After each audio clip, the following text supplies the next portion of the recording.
right, everybody. I have been asked to just give some more clarification on part two of the exams. We'll do this video here and just try to help a little bit, some guidance on what we're doing. Here is the instructions I have up on the screen. And for part two of the exam, you're actually doing a little art project, perhaps city design project.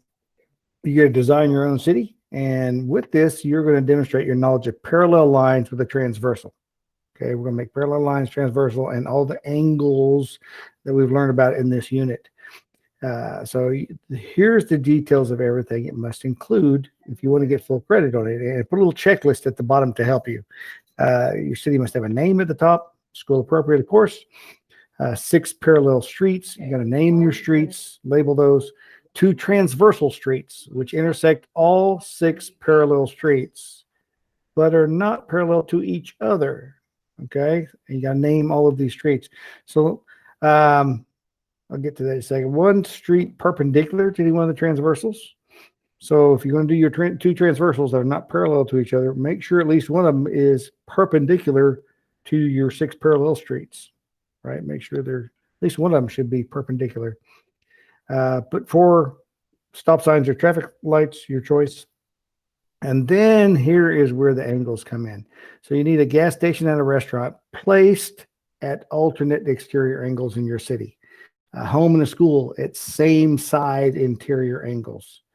Vertical angles for your post office and bank, and you read through those lists. So the city can be based on your neighborhood, some neighborhood from a TV show, movie, or just totally create your own little city that's never existed before. Use some color in there, pen, marker, crayon, color pen, whatever you want, but a little color to kind of break things up. You should use construction or graph paper, or you can use a computer if you want to do that. You don't have to use construction or graph paper. You can do it on some plain paper. Just make sure it's clear enough and neat enough to be able to read and see that you have all the things that are needed. You can be creative or artistic. I've already had some submitted, some nice colored ones, looks very sharp, and some of them that are a little more plain and just kind of laid out more simple. So you can get as fancy as you want this. Have some fun with it. Make it like a little break from the usual. But let me just start out just looking at it on paper, how I would do this.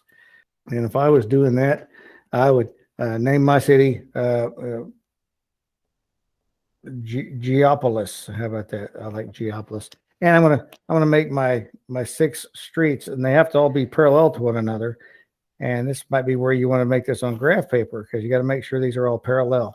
So if I line up, that would probably be the best thing to do. Line up with the first one. Make sure my next ones are parallel as I go down. So I want to make all my 6 parallel streets. And I'm just making them a single width. Like I'm going to erase this one. I don't want that straight in there. So like there's 3 parallel streets I have. And I'm going to just name mine A Street, B Street. I'd probably get fancier if I was going to take some time with it, have some fun with the names, Brock Street, whatever I want in there. Algebra Street, Brock Street, Calculus Street. I could do something fun. But I got to have 6 of those. I got to have a transversal. I got to have one that is perpendicular, right? And then another one that is not parallel to that one. But I got to have that across in all my streets. And then it gets into where you got to put things, alternate exterior angles. Like if this is a transversal, right? What are the alternate exterior angles? What's vertical angles? Which ones are alternate interior angles? And I'm going to draw my little building here. And if I'm doing one of them, I'm doing, this is the bank. Brock's Bank. Thinking about it, take their money to Brock's Bank. No, it has to say like Federal Bank and Trust or something fancy. No one will state they're like, hey, Brock's Bank, let me take my money there, and they'll hold it for me.